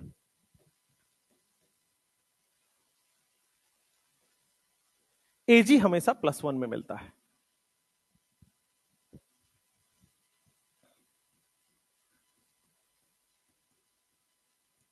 ये टॉलेन का रिएक्शन था और ये टॉलेन का रिएजेंट। मतलब टॉलेन के कई सारे फॉर्म आपको देखने को मिलेंगे। ठीक है, कई बार इस फॉर्म में देखने को मिल जाएगा, कई बार इस फॉर्म में देखने को मिल जाएगा, कई बार टॉलेंस रिएजेंट कुछ इस तरह से भी देखने को मिलेगा। कुल मिला के होगा वो सिल्वर नाइट्रेट का ही कोई ना कोई फॉर्म। ठीक है, अब सिल्वर नाइट्रेट की टॉलेन की रिएक्शन मैं किसी से भी करा दूं, एल्डिहाइड से कराऊं, कीटोन से कराऊं, तो क्या होता है? पहले बोर्ड पे देखिए। जैसे पहले लिख लो फटाफट से ये वाला, फिर मैं रिएक्शन कराता हूं इसकी। हो गया। अब ये रिएजेंट का एक कंडीशन है, used as a mild oxidising agent. Tollen क्या होता है? It is used as a mild oxidising agent. Tollen होगा, आगे पढ़ेंगे फेहलिंग होगा, उसके आगे पढ़ेंगे बेनेडिक्ट। टॉलेन, फेहलिंग, बेनेडिक्ट और शिफ्स बेस। ठीक है, शिफ्स बेस को इग्नोर कर दीजिए, that that has been removed. तो शिफ्स बेस हटा दीजिए, वो पीओसी में पढ़ेंगे, रिमूव्ड है बट फिर भी एक बार देख लेंगे। तो टॉलेन, फेहलिंग, बेनेडिक्ट, ये तीनों के तीनों माइल्ड ऑक्सीडाइजिंग एजेंट की तरह काम करेंगे एल्डिहाइड और कीटोन के सामने। अब देखो रिएक्शन कैसा होता है, जरा बोर्ड पे देखो। ये मान लो आपके पास लिखा हुआ है एल्डिहाइड। एल्डिहाइड की रिएक्शन आपने एक माइल्ड ऑक्सीडाइजिंग एजेंट के साथ कराई है, टॉलेंस रिएजेंट के साथ कराई है। ठीक है, इन बेसिक मीडियम। ये रिएक्शन हमेशा बेसिक मीडियम में होगा। एक बार केवल यही पूछ लिया था कि कौन से मीडियम में रिएक्शन करता है, तो बेसिक मीडियम में। अब देखो क्या होगा। अब ये भी बोला कि ये माइल्ड ऑक्सीडाइजिंग एजेंट की तरह काम करता है। तो माइल्ड ऑक्सीडाइजिंग एजेंट क्या करेगा? इसको ऑक्सीडाइज, ऑक्सीडाइज करके कहां चला जाएगा? वो एसिड। भाई एल्डिहाइड का ऑक्सीडेशन क्या होता है? एसिड। तो RCOO माइनस Ag प्लस, कुछ तो सिल्वर काम आ जाता है यहां पे, कुछ सिल्वर सॉल्ट बनाने के काम आ जाता है, एंड रिमेनिंग सिल्वर जो है वो यहां पे प्रेसिपिटेट बना लेता है रिएक्शन में। Remaining silver forms precipitate. अब ये रिएक्शन कैसे होता है तो थोड़ा सा समझ लो। एक बीकर लिया जाता है, इस बीकर में हम लोग टॉलेंस रिएजेंट डालेंगे और इस बीकर में हम लोग एल्डिहाइड भी डालते हैं, एल्डिहाइड डालते हैं। अब इस बीकर में पूरा रिएक्शन होगा, तो रिएक्शन में हम सॉल्वेंट मीडियम ले रहे हैं, बेसिक मीडियम में। The medium is basic medium. जो सॉल्वेंट ले रहे हैं वो NaOH, KOH कुछ भी लिया होगा। क्यों बेसिक मीडियम ले रहे हैं, इसका लॉजिक बताओ। क्योंकि बन क्या रहा है? एसिड। तो अगर यहां पे बहुत सारा एसिड बन जाएगा तो इट इज अ सेफ नहीं रहेगा रिएक्शन, इसलिए बेस डाल देते हैं ताकि वो बनता जाए और न्यूट्रलाइज होता जाए। ठीक है, तो इसलिए बेसिक मीडियम में कराते हैं। तो जब जैसे जैसे RCHO डालेंगे, टॉलेंस रिएजेंट डालेंगे, माइल्ड ऑक्सीडाइजिंग एजेंट क्या करेगा? एसिड बना देगा।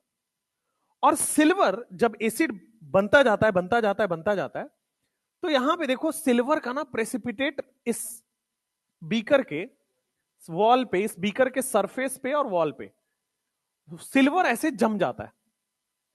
क्यों जमता है ये भी समझो। क्या वो न्यूट्रल होता जाएगा? एसिड बनेगा, एसिड न्यूट्रल होता जाएगा, और न्यूट्रल होता जाएगा तो ये सॉल्ट कहां जाएगा? Ag। Ag अपना प्रेसिपिटेट आउट होता जाएगा। ठीक है, तो वो न्यूट्रल होता गया, एसिड प्लस बेस न्यूट्रल होता जाएगा, सॉल्ट बनाता जाएगा, एंड यहां पे आपके सामने सिल्वर का एक प्रेसिपिटेट बन जाता है। ठीक है, जब बहुत देर तक ये रिएक्शन करा दो, 30 मिनट्स तक ये रिएक्शन कराया जाता है, उसके बाद एसिड और सॉल्ट जो भी बना है फेंक दो उसको। जब आप ग्लास को देखोगे तो इसमें सिल्वर सिल्वर सिल्वर जमा होता है, सारा सिल्वर ग्लास के सरफेस पे और उसमें जमा होता है। ठीक है, ये इतना क्लियर और ब्राइट होता है कि ये it is bright white colour दिखता है। ग्लास के सरफेस पे ब्राइट व्हाइट कलर होता है। बेसिकली ब्राइट व्हाइट बोलने से अच्छा है बोलो कि आपकी शक्ल उसमें दिख रही है, मिरर की तरह काम करता है। It acts as a mirror. आपका शक्ल उसमें दिख जाएगा, चाहे वो गंदा हो चाहे अच्छा हो, दिख जाएगा। तो इसीलिए इसको बोलते हैं सिल्वर मिरर टेस्ट, क्योंकि सरफेस में क्या बन गया? मिरर, ग्लास बन गया।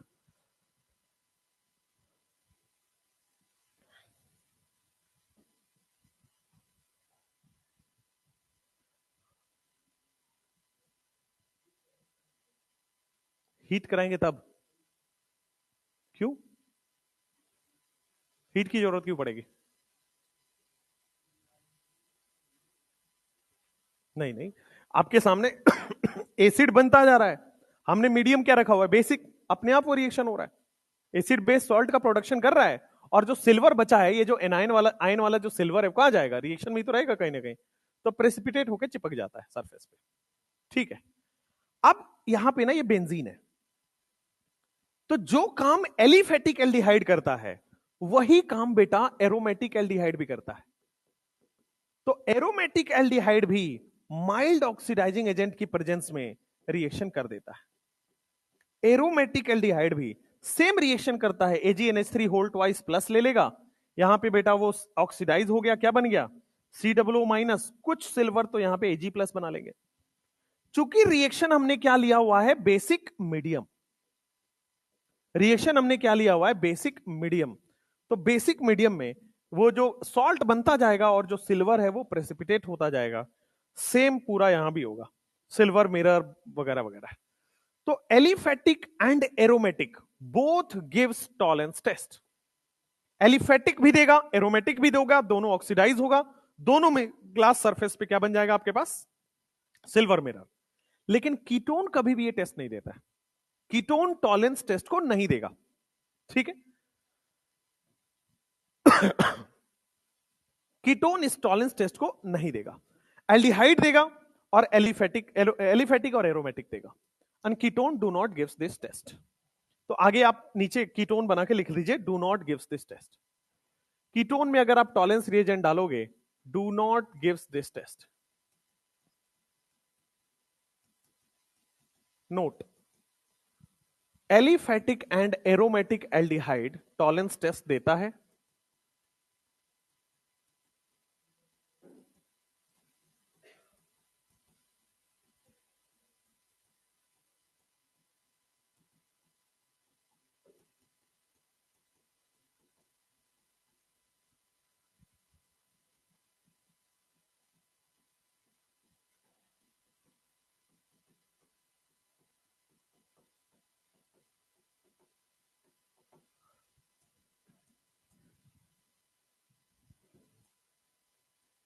तो आपको डिफरेंशिएट करना अब यहां से आसान हो गया, एल्डिहाइड और कीटोन टॉलेंस टेस्ट डालने से डिफरेंशिएट हो जाता है।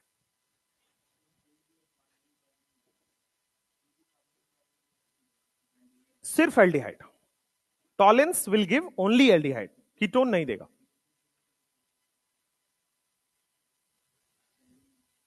बताएंगे आपको बायोमोलिक्यूल, रुक जाओ एक आध दिन और, ठीक है। अब आ जाएगा फेहलिंग सॉल्यूशन।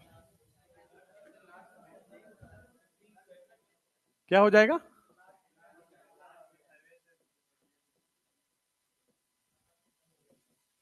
खाना खत्म हो जाता है, तुमको अभी कहां से खाना खाना है।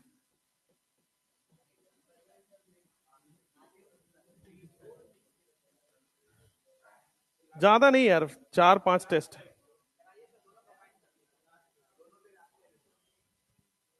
मेरी एक और क्लास तो है ही ना अभी आप में, ठीक है। कार्बोक्सिलिक एसिड एक छोटा सा टॉपिक है, ठीक है, बहुत छोटा है, वेरी वेरी स्मॉल। वो करेंगे अगले इसमें, और ये टेस्ट कर लेंगे 2-3 है, ठीक है। तो आज ये चैप्टर खत्म करके कल से हम लोग अमाइन स्टार्ट करेंगे, ठीक है। और ईथर देखते हैं, मतलब करा देंगे, देखते हैं मतलब करा देंगे।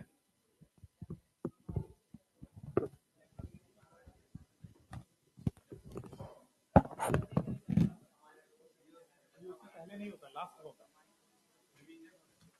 खुद से करोगे